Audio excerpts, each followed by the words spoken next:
Hello, everyone, and welcome to Medford Anywhere Learning TV. We're glad you're tuned in. We want to give a shout out to our friends at Southern Oregon PBS, KTVL, KDRV, and the Dove Network. Thank you for hosting us on your station. In the Medford School District, we have one shared vision, and that we believe that all are learning, and learning is for all.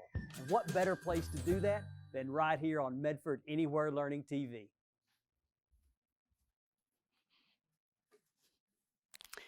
Good afternoon. I'm Jamie Leach. I'm an English teacher at North Medford High School. And after a long day of anywhere learning, I like to go for a walk in the woods and find my rocking chair and read some poetry. So I need to get comfortable before we get started because you must be comfortable when you're reading poetry.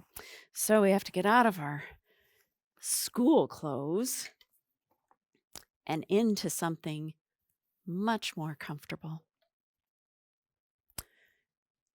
Oh, when you get home, don't you like to put on your sweatpants and take off your boots and put on your slippers? I sure do. Oh, much better. Let's get rid of these boots. I got my nice comfy socks on. And look, right here next to my rocking chair in the middle of the woods are my slippers. Now I'm ready. Oh, and here are my poetry books. I have some really special students this year. I teach seniors at North, and we wrote some poems before they graduated. And I wanted to share a couple of their poems and some other good poems that I happen to have at my house. So here we go. This first one is by a friend of mine named Calvin Cox. As I carry my thoughts through these quarantine hours, I walk to my kitchen and smell onions being chopped. They burn my eyes, so I walk away into a room where Netflix is being played. A show I have never seen, one that is a little odd. The Tiger King plays, and I stay and watch. How my senior year has been robbed by this COVID-19. Something that was a joke that turned so surreal. Hopefully one day soon we'll play that cornhole. But for now, let's enjoy the inside of our home. I know a lot of you are probably getting tired of the inside of your home right about now, but I really like Calvin's poem because it makes me think about how I move around in my home from my kitchen to my living room and I get caught up into a TV show, but I'm really thinking about things that I like to do with my friends, like play cornhole. And hopefully someday soon we'll get to do that again. Here's another one. This one is by my friend Ashlynn Eisenhower, and she is thinking about imagery and sensory language. The earth is quiet. I'm held captive. There's nowhere to go. I pray for all this to end. Time is passing by the way we don't want it to. I'm losing my sanity. Time is wasting away. Families are separated. Months go by. Our lives are being controlled. We are under command. Time is something you shouldn't mess with. I think Ashlynn was thinking about a poem that I read to my class about time when she wrote that poem. This poem is called Lengths of Time. It's by Phyllis McKinley. It's from this book called Sing a Song of Popcorn, which is a fun collection of poems. It goes like this. Time is peculiar and hardly exact. Though minutes are minutes, you'll find for a fact, as the older you get and the bigger you grow, that time can hurry like this or plod, plod, slow. Waiting for your dinner when you're hungry? Down with the sniffles in your bed? Notice how an hour crawls along, like a snail with his house upon his head. But while you are starting a game in the park, it's morning, it's noon, and suddenly it's dark, and hours like seconds rush blurringly by, whoosh, like a plane in the sky. Oh, think about the things that you really enjoy doing and how fast time goes when you're enjoying those things. And think about the things that you might not enjoy doing and how slow time goes. That's really what Ashlyn's talking about in this poem.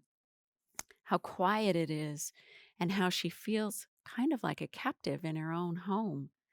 And time is passing in a way that we don't really want it to. We feel like we're missing out on things. She feels almost like she's losing her sanity because she's been home for so many days. The months are going by, and it feels like we're under a command. Hopefully soon, Ashlyn and all the rest of us will get to go outside and get to hang out with our friends. But until then, I'll read you some more poems. These next poems are from a book that I gave my sons and I gave to my dad for Christmas one year. It's called Good Poems by Garrison Keillor. Inside of this book, it tells that we gave it to him for Christmas in 2003, and it says, "Thank you, thank you, thank you." He really loved poetry, and he taped this inside the cover. Poetry's purpose is to reach other people and touch their hearts. Hopefully, some of these poems will reach you, touch your heart, touch your mind, and make you think about things just a little bit differently. Let's see what's in this poetry book.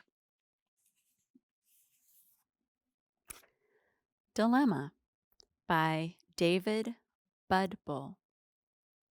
I want to be famous so I can be humble about being famous. What good is my humility when I'm stuck in this obscurity? I want to be famous too. But right now, we feel like we're stuck in obscurity, stuck in our homes in obscurity.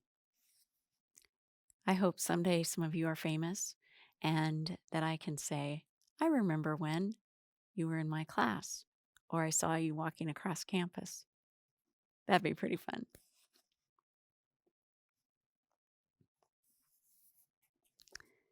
The Changed Man by Robert Phillips. If you were to hear me imitating Pavarotti in the shower every morning, you would know how much you have changed my life. If you were to see me stride across the park, waving to strangers, then you would know I am a changed man, like Scrooge, awakened from his bad dreams, feeling feather light, angel happy, laughing, the father of a long line of bright laughs. It is still not too late to change my life. It is changed, me who felt shortchanged. Because of you, I no longer hate my body. Because of you, I buy new clothes. Because of you, I'm a warrior of joy. Because of you and me. Drop by this Saturday morning and discover me fiercely pulling weeds, gladly dedicated as a born-again gardener. Drop by on Sunday and I'll turtle wax your sky blue sports car, no sweat. I'll greet enemies with a handshake, forgive debtors with a papal largesse. It's all because of you and me. I've become one changed man. Okay, so I'm not a man, but I am a changed person because of the different people that I've known, because of my seniors that I really miss a lot, being home every day, only seeing them in Zoom meetings and when they message me in Google Classroom. And I really wish that they could come and give me a handshake because they have changed my life.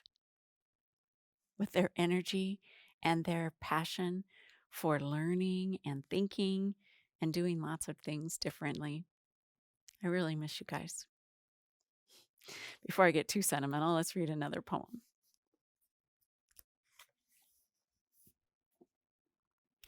This is Just to Say by William Carlos Williams. I've eaten the plums that were in the icebox and which you were probably saving for breakfast. Forgive me, they were delicious, so sweet and so cold. This is just to say, if you could say something to somebody right now, what would you say? I probably wouldn't tell them about the plums I ate in the icebox, but I wonder what I would say.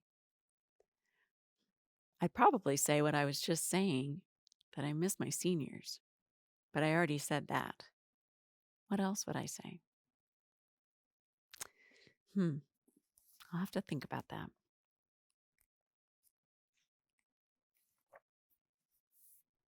But speaking of food, here's another one. The Orange by Wendy Cope. At lunchtime, I bought a huge orange. The size of it made us all laugh. I peeled it and shared it with Robert and Dave. They got quarters and I got a half. And that orange, it made me so happy, as ordinary things often do, just lately.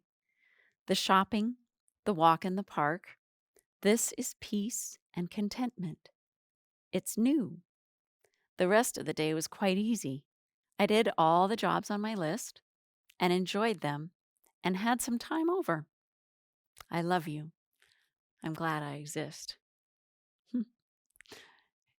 This is a good time to think about simple things like oranges and friends and sharing things with friends and how happy you can be over simple things like an orange, ordinary things like shopping and walking in the park and being at peace and content. It's kind of hard to be at peace and content when you feel stuck in your house or like the only place you can go is to the grocery store or to work. But those are things we should appreciate. And pretty soon we'll get to go for a walk in a park, a lot like this one, and we won't have to go by ourselves. We'll get to go with each other. And that is a day to look forward to. But if you think about being at peace and content, then the rest of the day is really quite easy. And you'll find it's easy to do all the jobs on your list. And then you feel good about yourself too. What kind of jobs are you doing to keep busy? And what kinds of things make you feel peaceful and content? For me, I've been doing a lot of sewing and a lot of knitting and not as much reading as I usually do. My students are surprised about that, but I am enjoying reading poetry every day, and I never thought I'd say that. There was a rhyme. Did you catch it?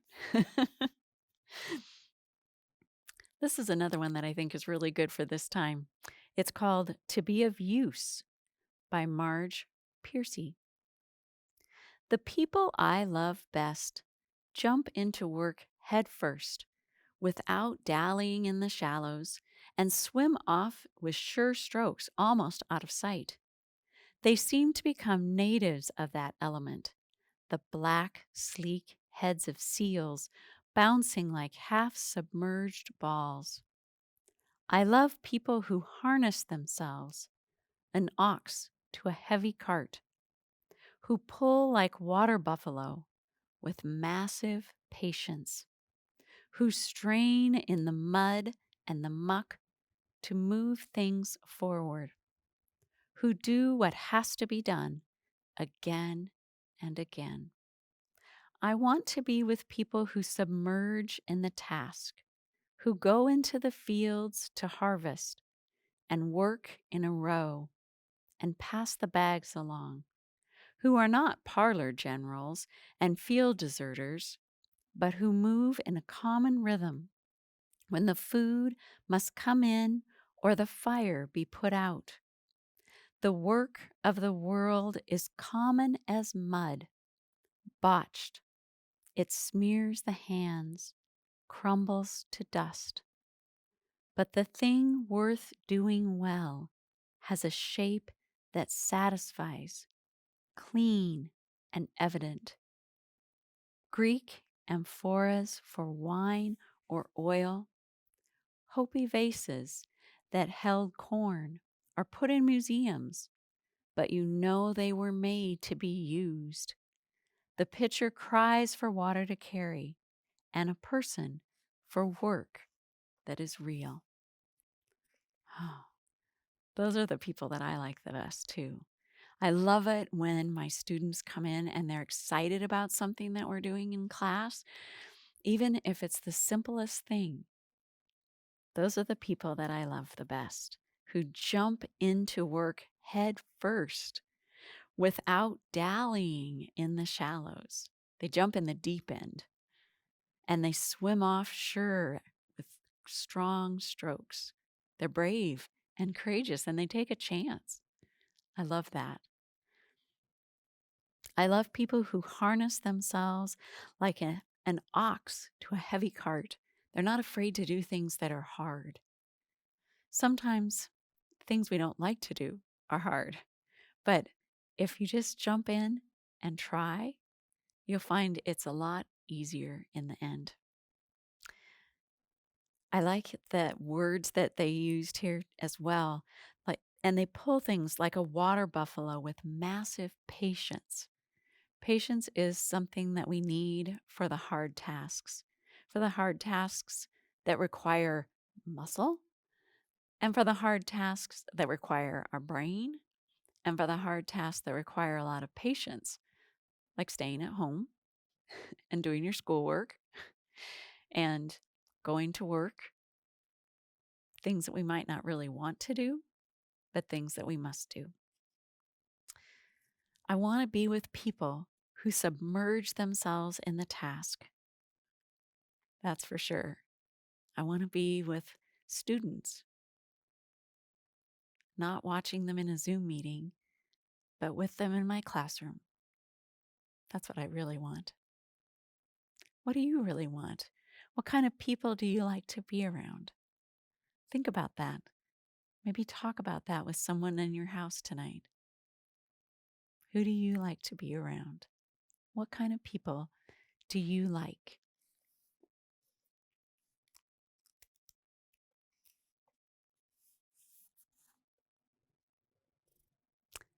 This poem is called Sweater Weather. We're almost out of sweater weather. Pretty soon it'll be summer. But I really like this poem. It's called Sweater Weather, A Love Song to Language by Sharon Bryan.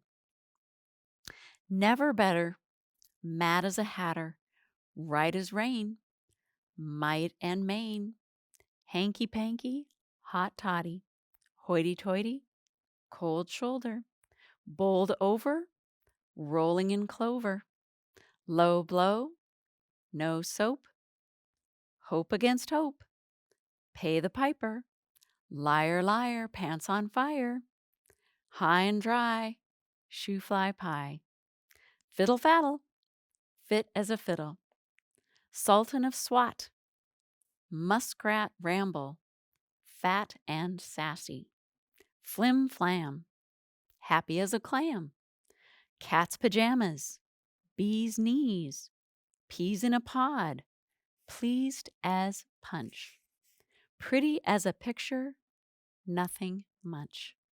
Lift the latch, double dutch, helter skelter, hurdy-gurdy, early bird, feathered friend, dumb cluck, buck up, shilly-shally, willy-nilly, roly-poly, holy-moly, loose lips sink ships, spitting image, nip in the air, hale and hearty, part and parcel, upsy-daisy, lazy days, maybe baby, up to snuff, flibbergibbet, honky-tonk, spick and span, handyman, cool as a cucumber, blue moon, high as a kite, night and noon. Love me or leave me, seventh heaven, up and about, over and out.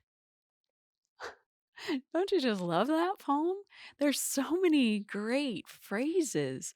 I bet some of them are things you say, and I bet some of them are things maybe your parents say, or maybe your grandparents, or maybe that funny aunt or uncle, or someone who lives far away. I have a friend who says, "What the higgity heck?" I love that. And I wish that was something that I would say.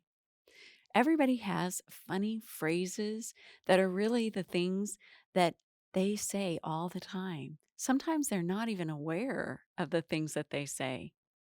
I wonder what those phrases are for you. I wonder what those phrases are for me. I know some things that I say all the time are things that come from books. One of my favorite sayings is from the On the Banks of Plum Creek by Laura Ingalls Wilder, when Pa Ingalls tells them, "What must be done is best done cheerfully." That's something I say all the time. And another thing I say all the time is that we must show up and work hard and do our best and never give up. I try to do that every day. I hope you try to do that too. Listen to yourself. Think about things you say all the time. Think about things that you say without thinking. Pay attention to the words that you're saying and what they mean and how fun they sound. Like this poem, there are some really fun ones in here. What are some fun things you say? Let's find some other fun words. Oh, now we're back to something more serious. This poem is called Lost by David Wagner. Stand still. The trees ahead and the bushes beside you are not lost. Wherever you are is called here, and you must treat it as a powerful stranger, must ask permission to know it and be known. The forest breathes. Listen, it answers. I have made this place around you. If you leave it, you may come back again, saying, here. No two trees are the same to a raven. No two branches are the same to wren. If what a tree or a bush does is lost on you, you are surely lost. Stand still. The forest knows where you are. You must let it find you. I think it's kind of great that I'm in a forest reading poems to you. I'm right here in a forest. Think about where you are, right here. Wherever you are, that's where you're at. And you're not lost if you're right there.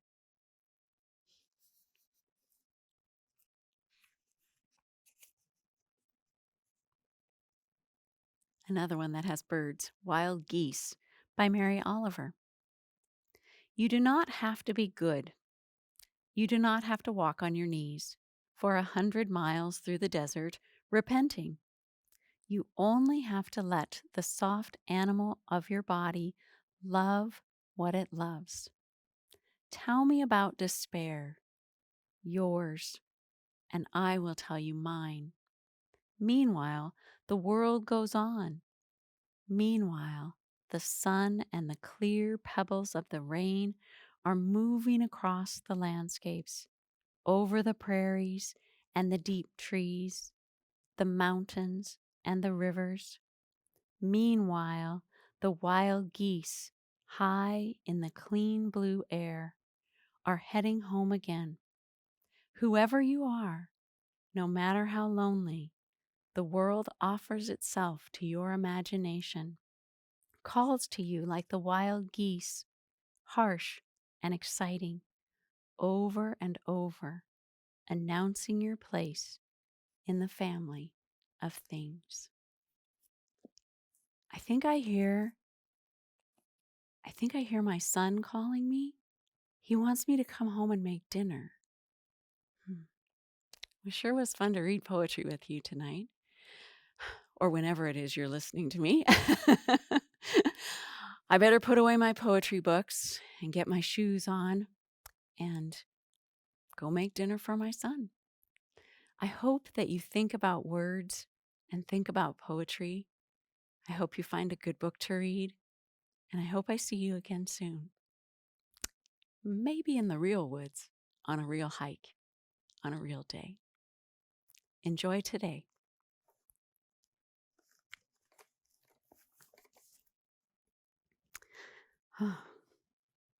Get my boots back on, because I've got a little bit of a hike.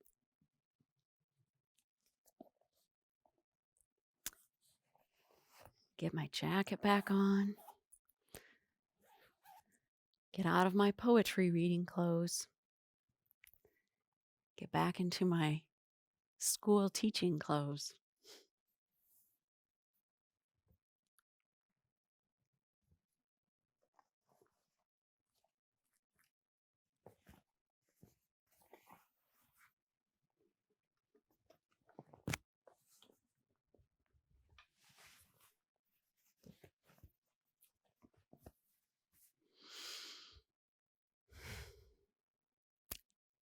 Enjoy today.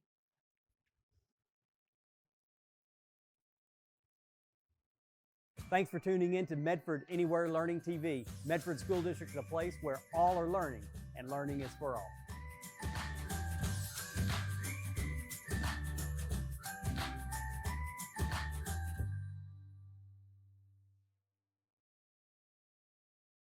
My name is Stella, and I'm in 5th grade. Tell me about the school board. What do you know about a school board and what a school board does? I think it makes big decisions for the school, and do you decide field trips? It is the people that decide stuff about the school. They're the people that decide all the school rules and stuff like that. What do you think about that? I mean, it sounds kind of like a big job. Yeah, it is a pretty big job. I've seen what they do, and it's pretty cool. They volunteer, so they don't really get paid. It's kind of shocking that they don't get paid, but it's good that they're volunteering, you know. They do so much for us, and for the students, I guess.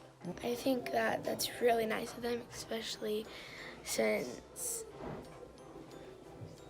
I just think it's really nice because a lot of people don't take the time to do that in their day, and a lot of people don't care that much about other people. I like how they all make a decision by listening to each other's ideas and correcting each other's ideas. Keep doing that if you want the world to be a good place, and maybe that might encourage some kids when they grow up to be a teacher too.